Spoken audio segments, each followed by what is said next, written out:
Good morning, good afternoon, good evening. Welcome back to Rhythm Commerce Academy. So student, today we are going to start new chapter that is dissolution of partnership form.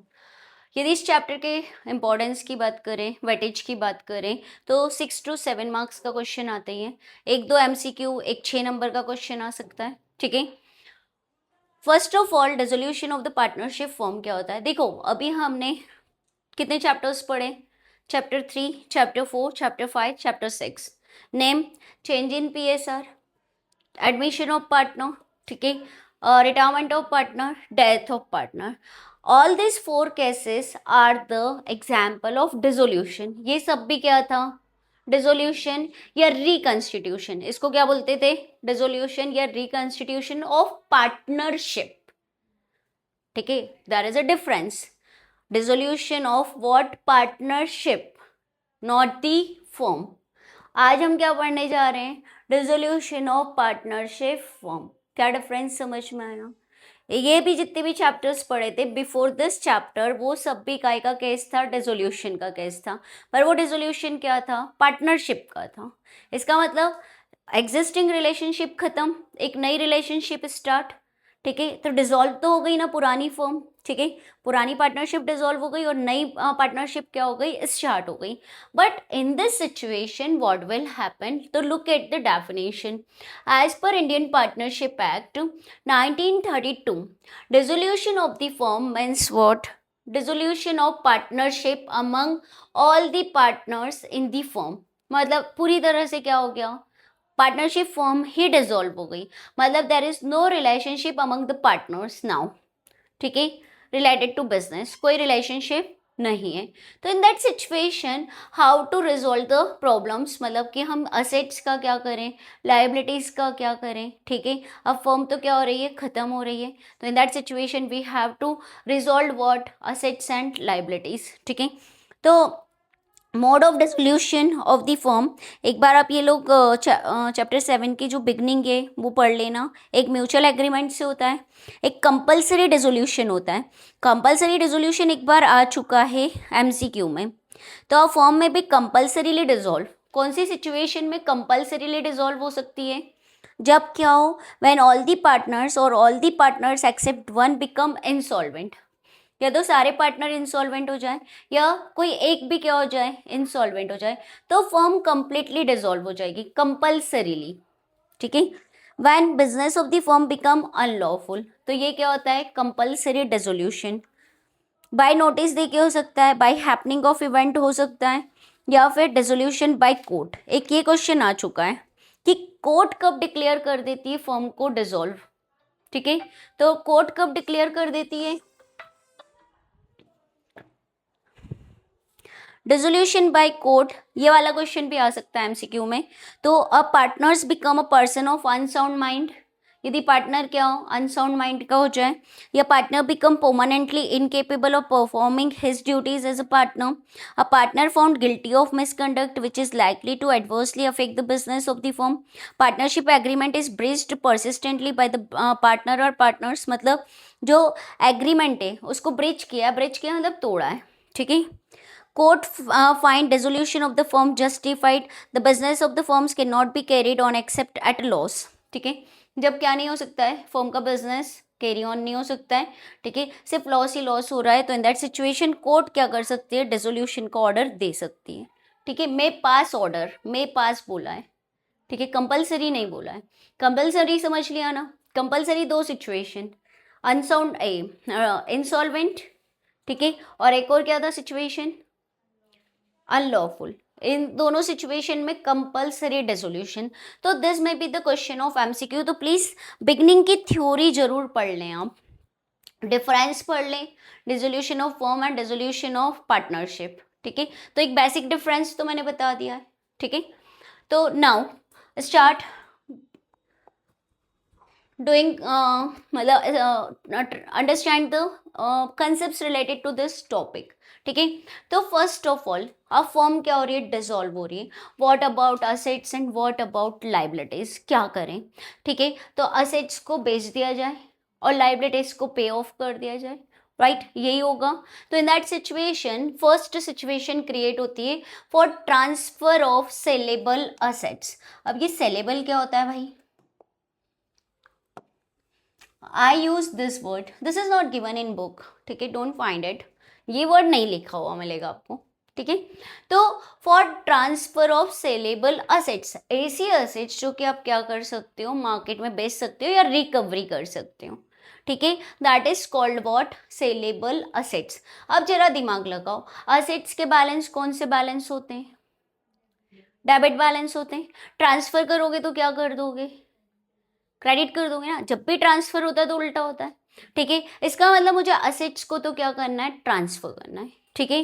अब हमारे पास क्या होता है, एक account open करना पड़ता है, that is known as what, realisation account. Don't get confuse between revaluation and realization. Realization मतलब आप असेट्स और लाइबिलिटीज का निराकरण कर रहे हैं थ्रू दिस अकाउंट, क्लियर। तो सी हमको इसका रूल पता था कि असेट्स को हम ट्रांसफर करेंगे तो क्या हो जाएगा, क्रेडिट हो जाएगा।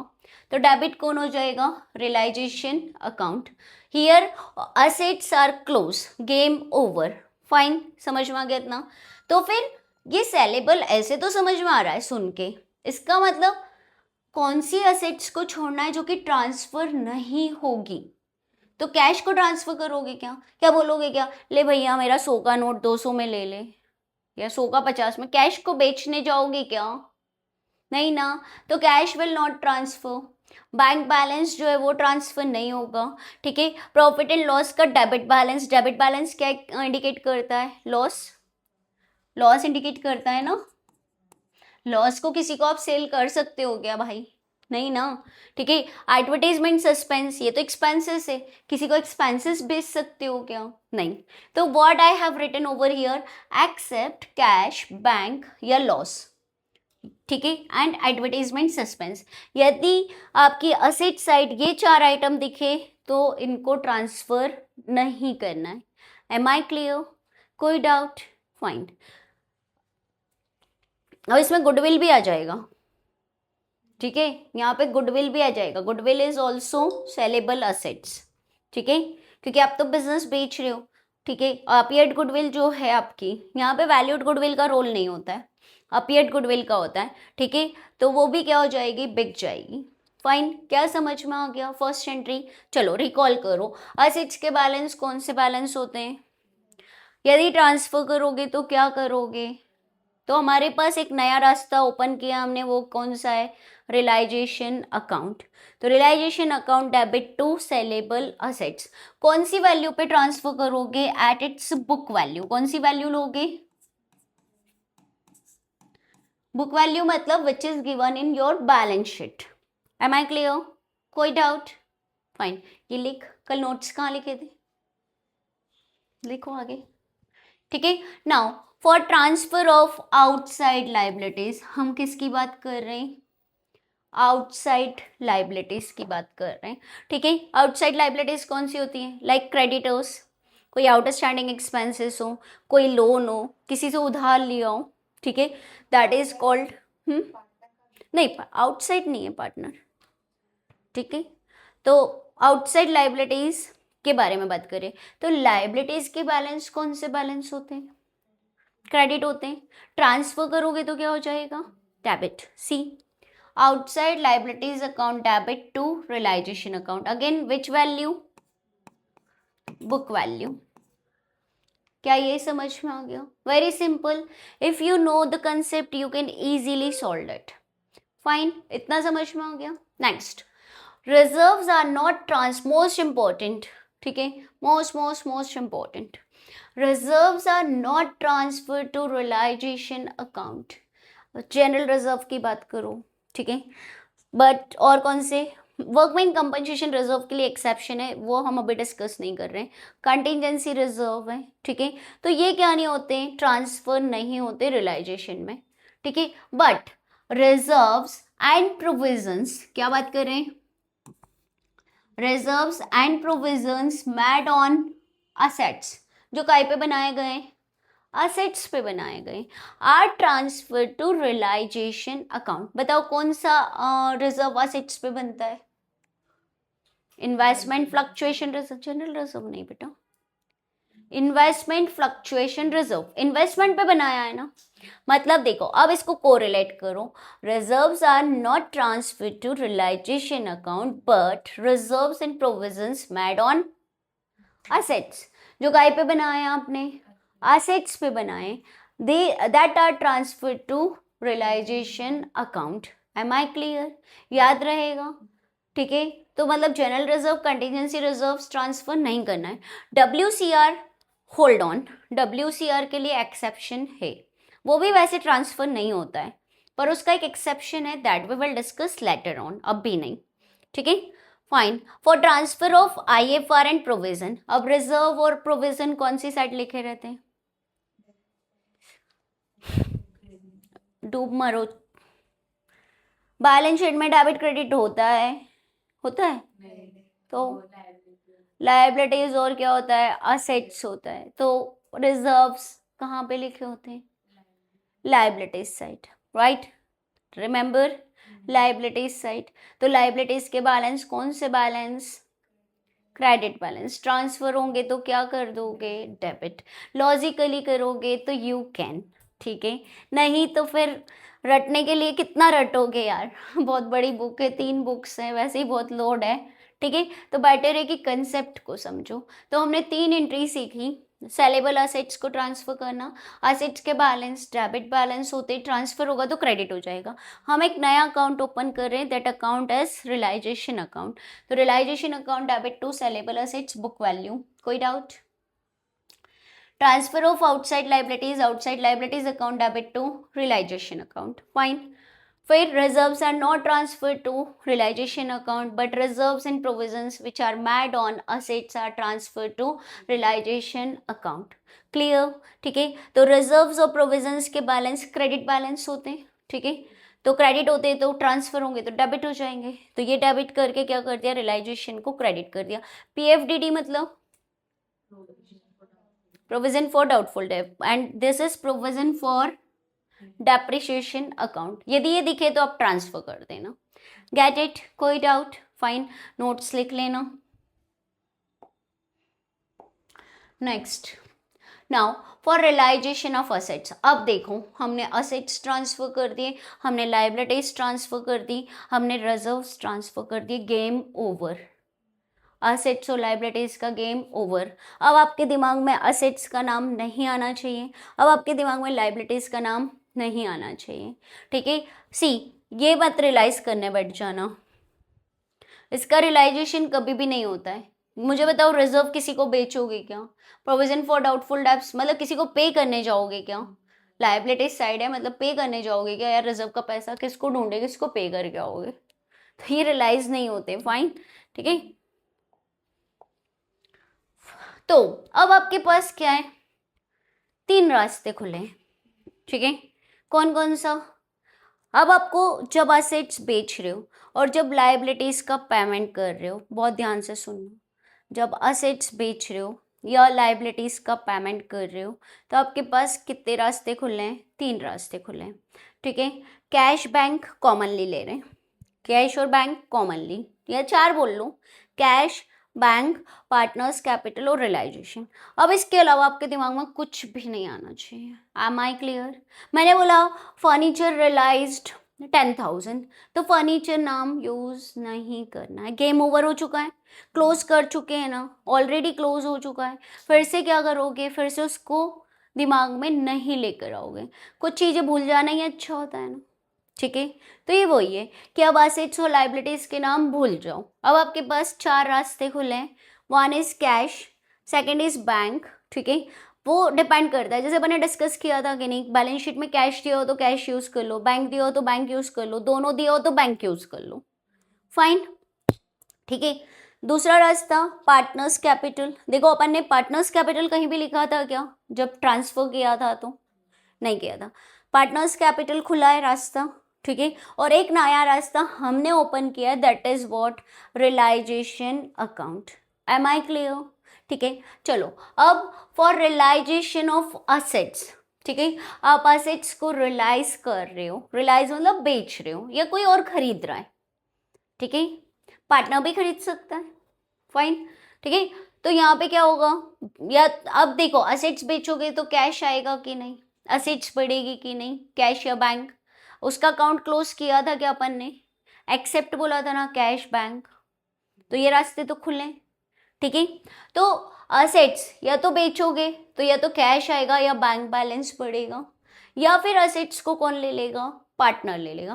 बोले चलो यार सोफा अच्छा है, मैं ही ले जाता हूँ घर पे उठा के, तो हम क्या करेंगे, उसके कैपिटल से रिकवर करेंगे कि नहीं, तो उसके कैपिटल को डेबिट कर देंगे कि नहीं। एम आई क्लियर, ठीक है। तो यदि असेट्स पार्टनर लेता है तो पार्टनर का कैपिटल अकाउंट डेबिट करोगे। It is mention in question, don't worry for that कि क्या करें मैम, सोचे क्या। तो इट इज मेंशन कि furniture is taken by X, तो हम क्या लिख देंगे, X debit to realization, that's all, X capital debit to realization. क्या ये बात पल्ले पड़ गई, समझ में आ गई अच्छे से, ठीक है। तो similarly for payment of outside liabilities, ठीक है, पेमेंट करोगे मतलब क्या, आपका कैश बैंक ये सब क्या हो जाएगा, कम हो जाएगा, ठीक है, कम हो जाएगा ना। तो फिर क्या है, कैश बैंक और पार्टनर्स कैपिटल को क्या कर दोगे, क्रेडिट। अब पार्टनर्स कैपिटल क्रेडिट कब हो सकता है, जब पार्टनर ने बोला कि क्रेडिटर्स को तो मैं पे कर दूंगा, मेरी वाइफ को मैं पे कर दूंगा, लाइबिलिटी है, ठीक है। लाइबिलिटी को कौन पे करने की प्रॉमिस कर रहा है, पार्टनर। तो पार्टनर क्यों जबरदस्ती आ बैल मुझे मार वाला काम करेगा, वो भी तो वसूल करेगा ना, इसलिए पार्टनर के कैपिटल को क्या करा, क्रेडिट करा, ठीक है। क्रेडिट किया मतलब भले ही पे वो कर रहा है, लेकिन उसको बाद में रिकवरी करना किस अधिकार है कि नहीं, फर्म से, ठीक है। तो इन दैट सिचुएशन उसका कैपिटल अकाउंट हमने क्या कर दिया, क्रेडिट कर दिया। Therefore interest what, realisation account debit to bank, cash और पार्टनर्स कैपिटल अकाउंट। अब यहाँ पे वैल्यू कौन सी बात करें, तो यहाँ पे कौन सी वैल्यू आप कंसिडर करोगे, रियलाइज्ड वैल्यू, कौन सी वैल्यू, ठीक है। और यहाँ पे भी जो आपने पेमेंट किया है, मतलब what ever the agreed payment. अब यहाँ पे मोस्ट इंपॉर्टेंट बात बोलने जा रही हूँ, जिसको ध्यान से सुनना, that will be very useful for you, ठीक है। जैसे मैंने बोला ध्यान से सुनना, example, furniture book value 10,000, furniture की बुक वैल्यू कितनी थी, ऑलरेडी हम क्या कर चुके, ट्रांसफर कर चुके, ठीक है। रियलाइज्ड रुपीज 8,000, कितने रुपए रियलाइज हुए, तो क्या करें, रियलाइज्ड वैल्यू लिखेंगे। There is no need to do calculation of profit and loss, आप कोई दिमाग नहीं लगाओगे कि अरे यार 2,000 का लॉस हो गया, अब इसको कहाँ लिखें। रियलाइजेशन अकाउंट हमारा बहुत स्मार्ट है, वो खुद कैलकुलेशन कर लेगा, इधर 10 लिखा था उधर 8 लिखेंगे, ऑटोमेटिक कैलकुलेट हो गया। जब अकाउंट बनाएंगे then it will be clear, fine. तो प्रॉफिट और लॉस पे क्या नहीं करना है आपको, फोकस नहीं करना है कि असेट्स को बेचने या लाइबिलिटीज को पेमेंट करने से आपको फायदा हुआ कि नुकसान हुआ। उन्होंने बोला ना इतने में बिका है, आपको बस वो वैल्यू लिखना है। एम आई क्लियर, कोई डाउट, कोई डाउट नहीं, पक्का, ठीक है। That's why what I have written realized value, no need to use brain at this time कि क्या हुआ यार, नुकसान हो गया आप क्या करें, या 10,000 का फर्नीचर 12,000 में गया, फायदा हो गया क्या करे, आपको कुछ नहीं करना है। आपको सीधे जिस वैल्यू पे क्या हुआ है, गया है, उस वैल्यू को रिकॉर्ड करना है। आई माई क्लियर, कोई डाउट, फाइन, ठीक है। तो सिमिलरली एग्रीड पेमेंट, जैसे 10,000 के क्रेडिटर्स थे, उन्होंने 9,000 में ही क्या हो गए, मान गए, ठीक है।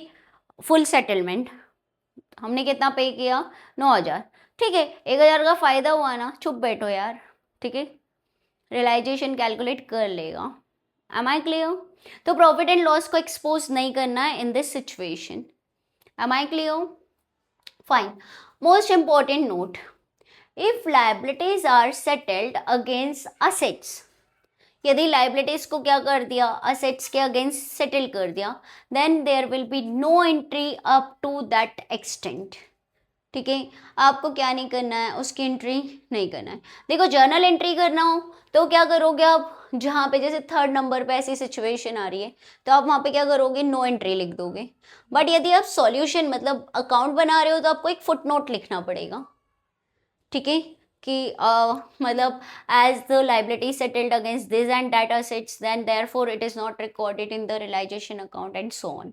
फाइन। तो अब इसका मतलब क्या होता है, देखो, if liabilities are settled against any assets, just think about, किसी का पुराना घर होता है ना, वो नए घर में जा रहे हैं, ठीक है, अपनी पुरानी चीजें क्या कर देते हैं, बेच देते हैं कि नहीं, तो बहुत से लोग लेने आ जाते हैं कि नहीं। अब जैसे मान लो कि आप क्या कर रहे हो, फ्रिज बेच रहे हो, ये तो हम घर की बात कर रहे हैं, बिजनेस की नहीं कर रहे हैं, पर समझने के लिए आप क्या कर रहे हो, फ्रिज बेच रहे हो, ठीक है। अब आपका एक फ्रेंड था ढोलू, कौन था आपका फ्रेंड, ढोलू, ठीक है, ढोलू नाम का एक फ्रेंड था, और हमें ढोलू को कितने रुपए देने थे, 15,000, ठीक है। अब ढोलू को 15,000 देने थे, तो ढोलू आया, बोले यार तेरा फ्रिज अच्छा लग रहा है, तू नया ले रहा है ना, एक काम कर मुझे दे दे, ठीक है। तो हमने बोला यार ये फ्रिज तू हमको तो तुझे 15 देना है, ठीक है, और ये फ्रिज तो 20,000 का है, तो 15 तक का तो सेटलमेंट कर ले, और 5,000 तू और हमको दे जा जेब से, ठीक है। तो वो सिचुएशन हो जाएगी। तो यहाँ पे क्या लिखा है, if liabilities are settled against any assets, यहाँ 15,000 की क्या नहीं होगी, कोई एंट्री नहीं होगी, ठीक है। Then there will be no entry up to that extent. Am I clear. In the, अब बिजनेस का एग्जाम्पल लें, कोई क्रेडिटर है, क्रेडिटर ने बोला कि मशीन में ले लेता हूँ, ठीक है, तो उनके बीच में एग्रीड अमाउंट कितना हुआ है, उसके बेसिस तक क्या नहीं करना है आपको, उस अमाउंट तक की एंट्री नहीं करना है, रेस्ट ऑफ दी करना है। हो सकता है हमको पे भी करना पड़े, हो सकता है हमको मिल भी जाए, जैसे अभी वाली सिचुएशन में, रेफ्रिजरेटर वाली सिचुएशन में हमको मिल रहे थे, बोले हमारा फ्रिज तो 20,000 का है, 15,000 देने थे, 15 कैंसिल, ठीक है, 5 और दे जा अपनी जेब से और ले जा फ्रिज, गेट इट, ठीक है ना, आ गया ना समझ में, सिचुएशन समझ में आ गई, ठीक है। अब फॉर अनरिकॉर्डेड असेट्स, कभी कभी ऐसा भी तो होता है, just think about unrecorded assets, आपकी जींस की जेब में 100 रुपये मिल जाए, है ना, अनरिकॉर्डेड है ना, आपको तो पता भी नहीं था, और ऐसे ही पॉकेट में हाथ डाला और पता चला वाह हमारे पास आज 100 रुपये, कुछ खा के आते हैं, ठीक है, तो दैट इज अनरिकॉर्डेड असेट्स, हमने उसमें भी पढ़ा था रिवैल्यूएशन में। बट अब ये अनरिकॉर्डेड असेट्स का क्या करें, इसको रिकॉर्ड नहीं करेंगे, सीधे बेचेंगे, क्योंकि हम तो अकाउंट्स क्या कर चुके हैं, क्लोज कर चुके हैं, ठीक है। फिर से ओपन करेंगे क्या, बोला अब चलो ओपन करो फिर क्लोज करो, नॉट सो। पता चला है ना, जैसे एक टाइपराइटर था पुराना सा, जिसकी वैल्यू इतनी थी, इतने में बिका, ठीक है, तो जितने में बिका सिर्फ वो वैल्यू लिखोगे, तो कौन सी वैल्यू लिखोगे, realized value, don't do any comparison, कौन सी वैल्यू लिखोगे बेटा, रियलाइज्ड वैल्यू। सी एग्जाम्पल लो, एक फर्नीचर था, ठीक है, अनरिकॉर्डेड था, ठीक है, 5,000 का था, फाइन, और रियलाइज रुपीज 4,500, तो बताओ 5,000 लिखोगे कि 4,500 लिखोगे, कितना लिखोगे, 4,500। यहाँ पे भी कंपैरिजन करने की जरूरत नहीं है, आपको कोई दिमाग नहीं लगाना है, फायदा हुआ है कि नुकसान हुआ है, इज इट क्लियर, कोई डाउट, ठीक है। तो in that situation what you will do, cash account debit, bank account debit, partners capital account debit to realization, कोई भी सिचुएशन हो सकती है, बोले भैया अनरिकॉर्डेड असेट से पार्टनर भी तो ले सकता है, ठीक है, रियलाइजेशन को क्रेडिट करना ही है। फॉर अनरिकॉर्डेड लाइबिलिटीज, कोई अचानक से आ जाए, ठीक है, यार तेको वो उस दिन रुपए दिए थे, ठीक है, अपन तो भूल गए, ठीक है, अपन ने रिकॉर्ड ही नहीं किया था, फिर बाद में पता चला कि हाँ यार पे करना है, ठीक है, लाइबिलिटीज पे करना है, तो एंट्री क्या हो जाएगी, realization account debit to cash या बैंक या पार्टनर्स कैपिटल, ठीक है। दिस इज सिमिलर, ये देखो ये सिमिलर है, ये भी सिमिलर है, but this is related to what, unrecorded, जिसको फिर से रिकॉर्ड नहीं करना है, सीधे बेचना है या पे करना है। क्या ये बात समझ में आ गई, यहाँ कोई डाउट, फाइन, ठीक है। Next next is related to what, realization expenses से रिलेटेड आपके ट्रांजेक्शन्स हैं,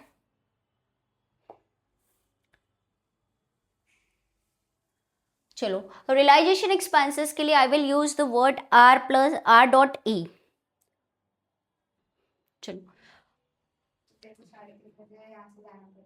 मोस्ट इम्पोर्टेंट टॉपिक। चलो, रियलाइजेशन एक्सपेंसेस, ठीक है, रियलाइजेशन एक्सपेंसेस के लिए हम R.E. यूज कर रहे हैं, तो अंडरस्टूड है कि हम क्या बात कर रहे हैं, रियलाइजेशन एक्सपेंसेस की। देखो यार, कोई भी काम करोगे तो कुछ तो खर्चा होगा कि नहीं, ठीक है, तो उसके क्या हो सकते हैं, डिफरेंट डिफरेंट सिचुएशन हो सकती है।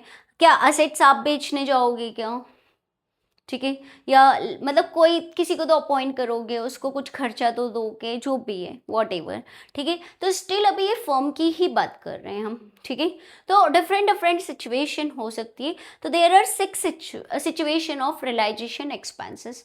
The first one is what, realization expenses borne by firm and paid by firm, ठीक है, मतलब खर्चा भी फर्म का मान रहे हैं और पे भी कौन कर रहा है, फर्म ही कर रही है, ठीक है। तो इन दैट सिचुएशन क्या होएगा, आपका कैश तो रिड्यूस होगा ना, एसेट्स कम हो तो क्रेडिट करो, ठीक है। तो क्या लिखा अपन ने, realization account debit, realization expenses word use नहीं करना है, कोई नया अकाउंट नहीं ओपन करना है, हमारे पास अभी भी 3-4 रास्ते ही खुले हैं, कैश, बैंक, पार्टनर्स कैपिटल और रियलाइजेशन। एम आई क्लियर, कोई डाउट, फाइन। तो क्या हो जाएगी entry, realization account debit to cash या बैंक, ठीक है।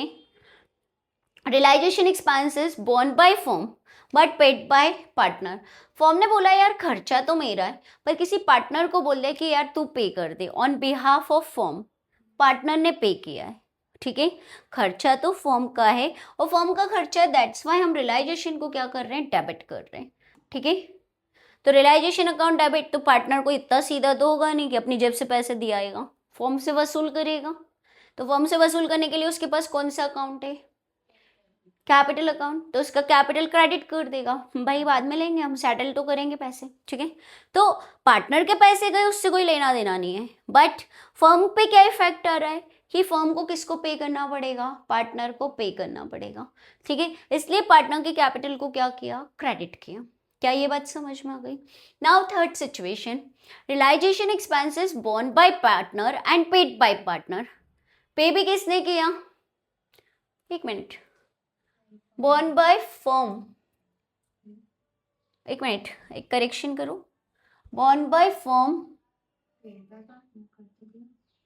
तो ये हो गया, तो रियलाइजेशन एक्सपेंस, एक मिनट कुछ तो गड़बड़ है, हाँ एंड सही तो है यार, फाइन सही है सिचुएशन, ठीक है।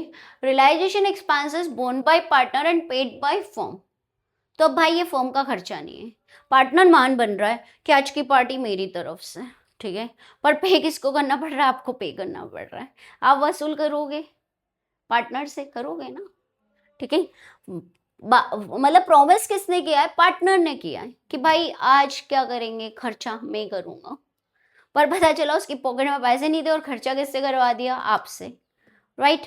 तो कैश तो आपका गया, मतलब फर्म का गया कि नहीं कैश, इसलिए कैश को क्रेडिट किया। अब फर्म वसूल किससे करेगी, क्योंकि प्रॉमिस तो किसने किया था, पार्टनर ने, ठीक है। तो realization expenses borne by partner and paid by firm, ठीक है, खर्चा करने की जिम्मेदारी किसने उठाई, पार्टनर ने, और पे किसने किया, पार्टनर के नाम पे, फर्म ने। तो इन दैट सिचुएशन क्या होएगा, partners capital account debit to cash, firm का कैश गया कि नहीं, और कैश कम होगा तो क्रेडिट होगा कि नहीं, फाइन, क्या इतना समझ में आ गया। Next, realization expenses borne by partner and paid by partner, firm का कोई लेना देना ही नहीं है, no entry, but you have to write no entry, clear, पैसे भी पार्टनर के गए, जिम्मेदारी भी पार्टनर की थी, तो फर्म को क्या लेना देना, राइट, हम तो फर्म की एंट्री करते हैं, पार्टनर्स की नहीं करते, राइट, ठीक है, मतलब हम फर्म के पॉइंट ऑफ व्यू से करते हैं जो भी ट्रांजेक्शन सॉल्व करते हैं, ठीक है। If remuneration is paid to partner for realization expenses, हमने क्या करा, पार्टनर को बोला कि भाई रेम्यूनरेशन मिल जाएगा और रियलाइजेशन एक्सपेंसेस भी तुझे ही पे करना है, सिचुएशन समझना, it is agreed between the firm and partner that realization expenses borne by partner and for that firm will pay remuneration. अब खर्चा कितना भी हुआ, मैंने बोला कि रियलाइजेशन एक्सपेंसेस के लिए रेम्यूनरेशन 8,000 मिलेंगे, कितना मिलेगा रेम्यूनरेशन, 8,000। अब एक्चुअल में रियलाइजेशन एक्सपेंसेस 10,000 हुआ, पर हम एंट्री सिर्फ कितने से करेंगे, 8,000, समझ में आया। या फिर 5,000 ही खर्चा हुआ तो भी हम एंट्री कितने से करेंगे? 8,000। क्या बात समझ में आ गई? सिचुएशन समझ में आ गई कि हम क्या कर रहे हैं, पार्टनर को एक कोई एग्रीड अमाउंट पे कर रहे हैं तो उसकी कैपिटल बढ़ेगी कि नहीं? हम मतलब फर्म, तो रियलाइजेशन तो फिर फर्म का हो गया, तो realisation account debit to partners capital. Amount क्या होएगा? Agreed amount. भले ही एक्सपेंसेस कम हो या ज़्यादा हो, आपको तो कौन सा अमाउंट लिखना है? जो फर्म और पार्टनर के बीच में एग्रीड हुआ है। क्या ये बात समझ में आ गई? कोई doubt? Realization expenses partly paid by firm and partly paid by partner. ठीक है, कुछ हद तक क्या करा, फर्म ने बोल दिया कि यार इतना हम पे कर देते, इतना तू पे कर दे, बट खर्च तो किसका है? फर्म का ही है। खर्चा तो किसका है? फर्म का ही है। क्या यहाँ पे ऐसा कुछ नहीं बोला है कि बॉन्ड बाय पार्टनर?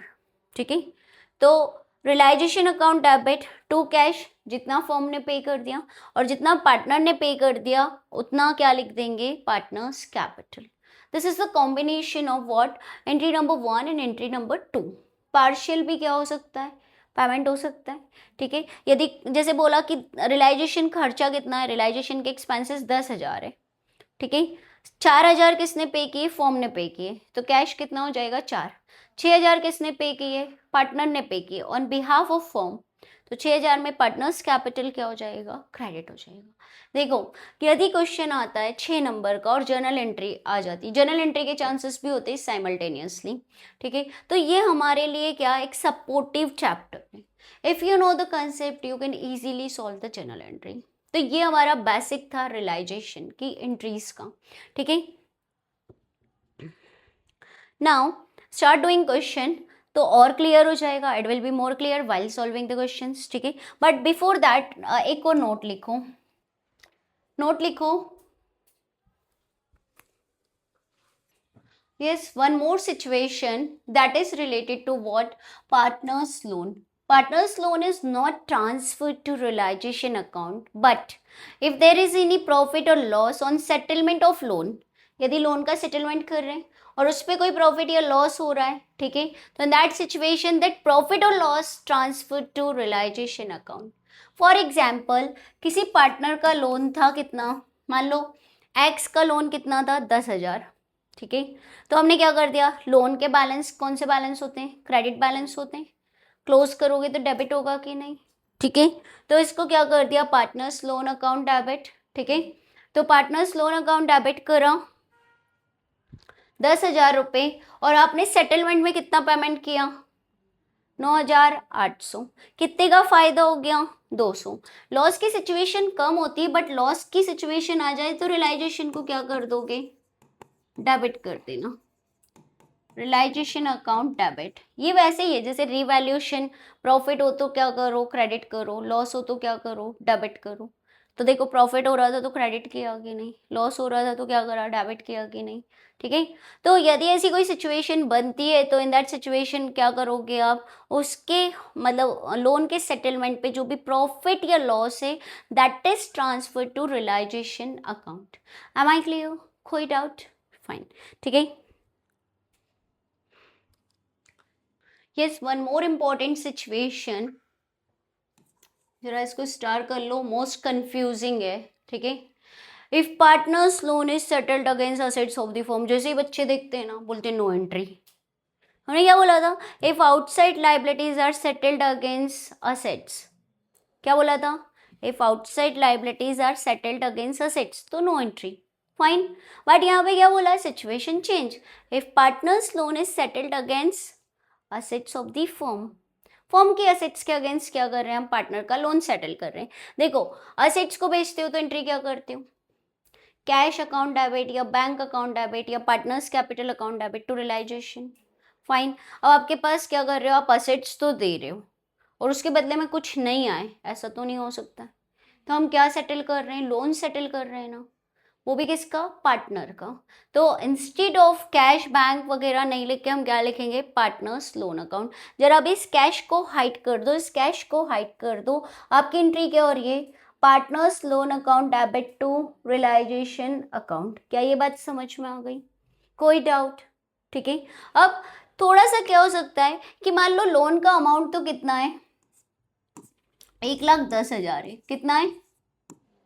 लोन का अमाउंट 1,10,000 है, बट पार्टनर ने क्या करा, फर्नीचर लिया at the agreed value of ₹1,00,000। ठीक है, एग्रीड वैल्यू कितनी, भले फर्नीचर की बुक वैल्यू कितनी भी हो, पर उसने कितने में लेना डिसाइड किया, 1,00,000 में। अब क्या फुल सेटलमेंट वर्ड दिया है क्या? यदि फुल सेटलमेंट वर्ड दिया होता ना, तो भले ही फर्नीचर की वैल्यू कितनी भी होती, मैं यहाँ पे कितना लिखती, 1,10,000 ही लिखती। ठीक है, बट मैंने अभी फुल सेटलमेंट नहीं लिखा है, तो इसका मतलब मुझे अभी लोन क्या, मतलब पार्टनर को क्या करना पड़ेगा, 10,000 देना पड़ेंगे, राइट? क्या ये बात समझ में आ गई? एक तो ये सिचुएशन समझ में आ गई। अनदर सिचुएशन, ठीक है, और लोन कितना है, 1,10,000 है, पार्टनर ने बिल्डिंग ले ली 2,00,000 रुपए की। ठीक है, फुल सेटलमेंट वर्ड नहीं लिखा है, तो हम पार्टनर से कितने रुपए लेंगे, 90,000। ठीक है, तो 90,000 यहाँ पे क्या हो जाएंगे, debit.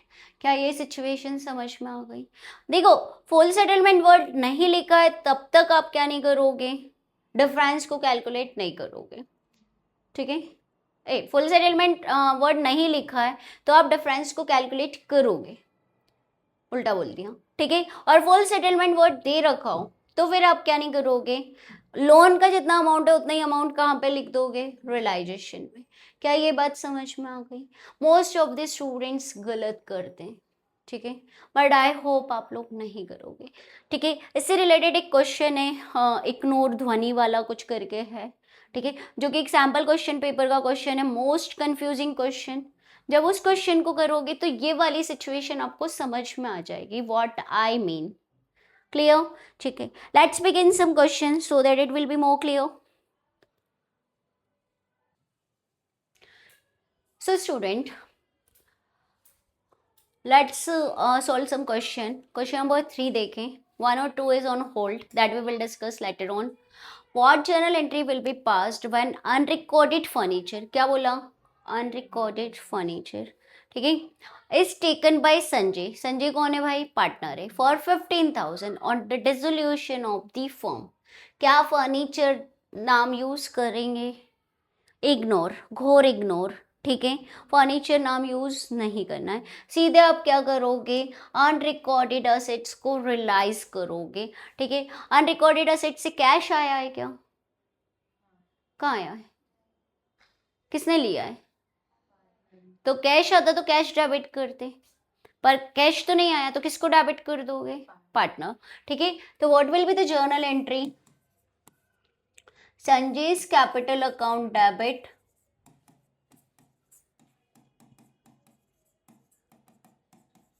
To realisation account. Fine, पहले मतलब फर्नीचर की वैल्यू तो 20,000 थी, बट पार्टनर उसको कितने में लेना चाहता है, 15। तो क्या लिखोगे, 20 लिखोगे, 15 लिखोगे, 5 लिखोगे, 15 agreed value. No need to do any type of profit और लॉस, कोई कैलकुलेशन नहीं करना है प्रॉफिट या लॉस की। ठीक है, right here agreed value it is 15,000। क्या ये बात समझ में आ गई? एक नंबर आपकी कॉपी में, ठीक है, समझ में आ गया? इस तरह की एंट्रीज होगी तो आपको कुछ नहीं करना है, सिर्फ कंसेप्ट को फॉलो करना है। You can solve any type of question from any edition या any book. Now look at question number 4। Land and building book value कितनी दे रखी है, 1,60,000, sold for ₹3,00,000 through a broker. किसके थ्रू बेचा है आपने, ब्रोकर के through. Who charge 2% commission on the deal, journalise the transaction at the time of dissolution of the firm. ठीक है, क्या ये मतलब मान के चलो आपको सीधे काय की एंट्री करना है, generalized the transaction at the time of dissolution of the firm, सीधे रियलाइजेशन की एंट्री करना है। ठीक है, मान के चलो कि ये असेट्स क्या हो चुकी है, ट्रांसफर हो चुकी है, और यदि ट्रांसफर करनी होती तो भी क्या करते, टू लैंड एंड बिल्डिंग, हाँ, सेलेबल असेट्स मतलब लैंड एंड बिल्डिंग। ठीक है, और फिर क्या करा, इसको क्या कर दिया, बेच दिया एक ब्रोकर के थ्रू। तो देयर आर टू वे, ठीक है, दोनों तरीके समझते हैं। असेट्स को कितने में बेचा है, 3,00,000 में, तो क्या एंट्री कर दोगे, बताओ जल्दी, क्या क्या क्या क्या लैंड एंड बिल्डिंग, अच्छा पहले ट्रांसफर कर रही हो, ठीक है पहले चलो ट्रांसफर कर लेते हैं, यदि आप कंफ्यूज हो तो हम ट्रांसफर कर लेते हैं। ट्रांसफर कैसे करोगे, ट्रांसफर लैंड एंड बिल्डिंग, तो लैंड एंड बिल्डिंग का जो बैलेंस होता है कौन सा बैलेंस होता है, डेबिट बैलेंस होता है, ट्रांसफर होगा तो क्रेडिट हो जाएगा, ठीक है। तो डेबिट कौन हो जाएगा, रियलाइजेशन अकाउंट, क्योंकि देखो क्वेश्चन कंफ्यूजिंग है कि ये असेट्स और लायबिलिटी ट्रांसफर हुई है या नहीं हुई है, तो सेफर साइड हम कर दो transfer, realisation account debit to land and building. क्या ये बात समझ में आ गई। बुक वैल्यू कितनी है, 1,60,000, 1,60,000। क्या यहाँ कोई डाउट, ठीक है 3 लाख बोला था ना वैष्णवी, अभी तो ट्रांसफर किया, देखो ये एक्सेप्शन मतलब ये ऑप्शनल केस है, ठीक है। यहाँ पे क्या बोला, generalized the transaction at the time of dissolution of the firm, तो इन्होंने कुछ भी नहीं बोला है कि ये ट्रांसफर हुआ है या नहीं हुआ है, तो सेफर साइड ट्रांसफर कर दो। तो फर्स्ट एंट्री याद करो, for transfer of assets realisation account debit to saleable assets, तो सेलेबल असेट्स नाम की कोई चीज नहीं होती है, असेट्स के नाम लिखना है। Am I clear.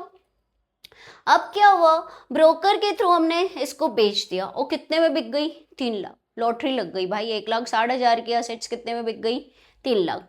क्या कोई पार्टनर ने खरीदी, नहीं, ठीक है। तो क्या करोगे, कैश अकाउंट डेबिट, ठीक है, टू रियलाइजेशन, कितने में बिकी है, आपको प्रॉफिट या लॉस कैलकुलेट करने की जरूरत नहीं है, सीधे जितने में रियलाइज्ड हुई है वो वैल्यू आप लिख दोगे, 3 lakh, 3 lakh. Now what about this 2%, हम ब्रोकर को ब्रोकरेज तो देंगे, ठीक है, तो वो फर्म का एक्सपेंसेस है, रियलाइजेशन के थ्रू होएगा, तो एंट्री क्या होएगी, realisation account debit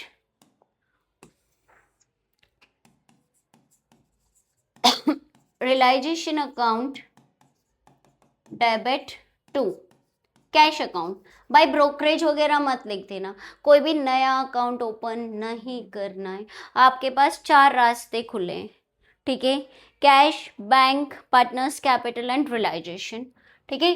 to cash account, 3 lakh का 2% कितना होगा, 6,000, 6,000।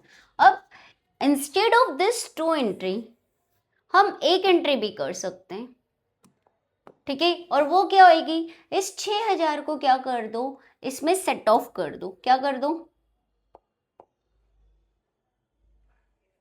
सी, मतलब ब्रोकर को क्या करो, 3 लाख मत लो, उससे 6,000 रुपये माइनस करके अमाउंट ले लो, ठीक है। तो instead of this 2 entry we can do 1 entry और करके लिख रही हूं, तो क्या हो जाएगी entry, cash account debit, both are correct, ठीक है, टू रियलाइजेशन अकाउंट, 3 लाख में से 6,000 माइनस कर दूं तो हाउ मच इट इज, आ गया समझ में। देखो कैश डेबिट 3 लाख से, कैश क्रेडिट 6,000 से, तो अल्टीमेटली डेबिट कितने से होना है, 294 से होना है, ठीक है, कैंसिल, राइट, क्या कैसे हुआ, देख मैंने क्या करा, किसी ब्रोकर के थ्रू क्या करा, लैंड एंड बिल्डिंग को सेल करवाया, तो उसको 3 लाख रुपए मिले, ठीक है, और उसको हम क्या देंगे, ब्रोकरेज देंगे, ब्रोकरेज मतलब दलाली, ठीक है, कितने रुपए देंगे, 6,000। तो instead of doing this 2 entry हम बोल दे 6,000 तेरे रख ले, हमको कितने दे दे, 294 दे दे, तो एक एंट्री में भी उसको कन्फाइन कर सकते हैं, cash account debit to realisation. Is it clear, fine, क्या आ गया समझ में, तो it's not a big deal ना, ठीक है। अब जरा आते हैं इंटरेस्टिंग क्वेश्चन, क्वेश्चन नंबर 5, नहीं वैसे तो 6 इंटरेस्टिंग है पर 5 करना है पहले, तो क्या ये समझ में आ गया क्या बेटा, कोई डाउट, ठीक है। यदि आपको थ्योरी आती है इसकी समझ में, इसके कंसेप्ट आते हैं, तो you can easily solve. Pass the journal entries when an unrecorded liability of 15,000 is settled at 10,000 and paid by X, a partner, on the dissolution of a firm. Unrecorded liability को किसने settle किया है, X, X कौन है, partner. जरा सोचो क्या entry हुई, अनरिकॉर्डेड लाइबिलिटी को सेटल किया है यार, बस लाइबिलिटी को सेटल किया है, इतना सोचो, कैश गया क्या? पार्टनर ने जिम्मेदारी ली। कैश जाता तो कैश को क्रेडिट करते, तो कैश को नहीं करके क्या करोगे, किसको क्रेडिट कर दोगे? और एक दूसरा रास्ता हमारे पास कौन सा खुला है? रियलाइजेशन। मेरा दर खुला है, खुला ही रहेगा, ठीक है। तो क्वेश्चन नंबर 5 ए, अमाउंट कितना लिखोगे बताओ, 15 की 10? कितना लिखेंगे वैष्णवी? 10,000। तो क्या एंट्री करोगे बेटा? Realisation account debit to x capital account, ठीक है। How much it is? 10,000। 10,000। क्या ये समझ में आ गया? कोई doubt? Fine. Now pass a journal entry if a machine having a book value of 15,000, ठीक है, is given to Rakesh a creditor, ध्यान से समझना, of 22,000 for 10,000 for 12,000 against his dues। मतलब देखो ध्यान से समझना, फिर से पढ़ो। पास journal entry if the machine having book value 15,000, हमको क्या मतलब, बुक वैल्यू 15,000 है, ठीक है। एक राकेश नाम का क्रेडिटर था, मतलब लाइबिलिटी, हमको उसको कितने रुपए देना थे? 22,000। बट उसने क्या करा, उस मशीन को ले लिया कितने में? 12,000। तो 12,000 तक की एंट्री नहीं होगी, बचे हुए कितने रुपए? 10,000। 10,000 तो पे करना पड़ेंगे ना, ठीक है। तो क्या राकेश नाम यूज करोगे क्या? क्रेडिटर नाम यूज करोगे क्या? क्या यूज करोगे? Realisation to cash. कितना अमाउंट? 10,000। तो if liabilities are settled against any assets then there is no entry up to that extent, लिखवाया था ना, रिमेंबर दैट नोट्स। तो 12,000 तक की एंट्री नहीं होगी, बट 20,000 की एंट्री तो होगी, ठीक है। तो आप क्या एंट्री करोगे? रियलाइजेशन अकाउंट डेबिट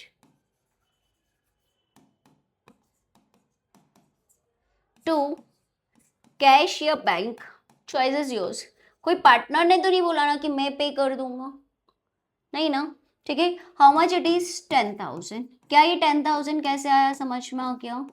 सी, क्रेडिटर्स कितने के थे? 22,000 के। उन्होंने मशीन कितने की भी थी?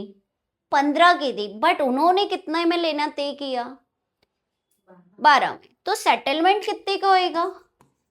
12 का ही होगा, मतलब सेटलमेंट। और यहाँ पे फुल सेटलमेंट वर्ड भी नहीं लिखा है, यदि फुल सेटलमेंट वर्ड लिखा होता तो नो एंट्री हो जाता, ठीक है।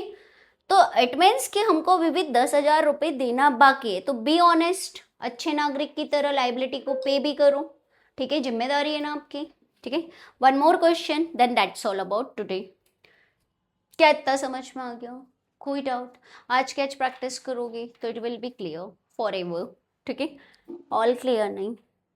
Pass journal entry in the following cases.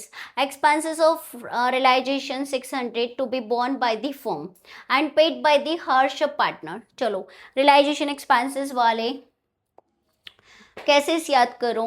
Expenses borne by firm paid by partner। क्या करोगे? एक्सपेंसेस वर्ड नहीं लिखना, आपके पास 4 रास्ते खुले, realisation, cash, bank, partners, capital. चलो बताओ। Very good. Realisation account debit to Harsh capital, ठीक है।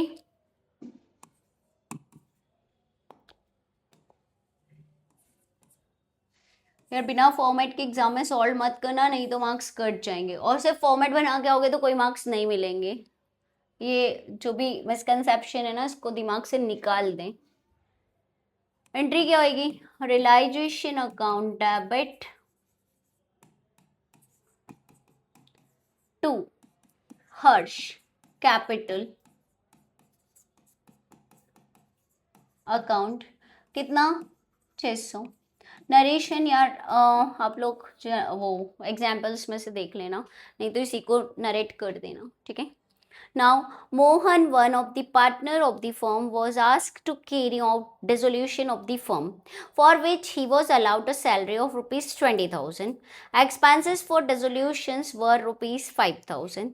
मोहन एक पार्टनर था, उसको हमने क्या बोला? Was asked to carry out dissolution of the firm, ठीक है, for which he was allowed salary of 20,000। ठीक है, एक्सपेंस, अब यहाँ पे ये कहीं भी नहीं बोला है कि मोहन को ही क्या करना है, रियलाइजेशन एक्सपेंसेस पे करना है। ठीक है, उसको तो सिर्फ क्या करना है, take care of dissolution work. देखो फिर से देख, Mohan one of the partner of the firm was asked to carry out the dissolution of the firm. ठीक है, fine, which he for which he was allowed a salary of ₹20,000। मतलब remuneration उसको कितना मिलेगा, 20,000 उसको मिलेगा, मतलब कैपिटल क्रेडिट होगी। ठीक है, और रेजोल्यूशन के एक्सपेंसेस कितने हुए, 5,000। क्या यहाँ पे कहीं पे भी मेंशन किया है कि रियलाइजेशन एक्सपेंसेस मोहन को ही बॉर्न करने, चाहे फिर कितने भी हो, मतलब भाई हम देखो सैलरी इतनी दे रहे हैं, अब जितना भी एक्सपेंसेस हो तुझे पे करना है, ऐसा कहीं भी नहीं लिखा है ना। तो you have to do 2 entries. ठीक है, first one is what, realisation account debit, combined भी कर सकते हो, कंबाइंड बता दूं, to Mohan's capital, how much it is, हमने रेम्यूनरेशन कितना एग्रीड किया है, 20,000। और डिसोल्यूशन एक्सपेंसेस कितने हुए हैं, डिसोल्यूशन एक्सपेंसेस मतलब realisation expenses, don't get confuse with the some different words. ठीक है, तो ये तो पे किसको करना है, यदि क्वेश्चन साइलेंट है तो borne by part, borne by firm, paid by firm. ठीक है, तो एंट्री क्या करते हो, रियलाइजेशन टू कैश ही करते हो ना। ठीक है, तो राइट हियर टू कैश या बैंक अकाउंट। क्या ये एंट्री समझ में आ गई, यहाँ पे कहीं पे भी मेंशन नहीं है कि मोहन को पे करना है। हमने तो बोला कि भाई डिसोल्यूशन वर्क तुझे देखना है, उसके बदले में हम तुझे 20,000 देंगे। फाइन, तो एंट्री क्या हो गई, realisation account debit to partners capital, dissolution expenses कितने हुए, 5,000, realisation account debit to cash. तो instead of doing 2 entry we are doing 1 entry. ठीक है, अलग अलग भी कर सकते हो। Next, motor car of book value 50,000 taken by a creditor for 40,000 in settlement. क्या करोगे, very good, no entry, settlement दे दिया ना, चाहे 50,000 की थी पर उसने क्रेडिटर ने कितने में ली, 40,000 के सेटलमेंट में ली है। सेटलमेंट मतलब यदि कोई एसेट्स सेटल हो रही है अगेंस्ट एनी लाइबिलिटीज, मतलब लाइबिलिटी सेटल्ड हो रही है against any assets, therefore no entry. ठीक है, पर ये आपको लिखना पड़ेगा तभी आपको नंबर मिलेंगे। कोई डाउट, ठीक है, that's all for today. Tomorrow we will continue with some more question. Have a nice day.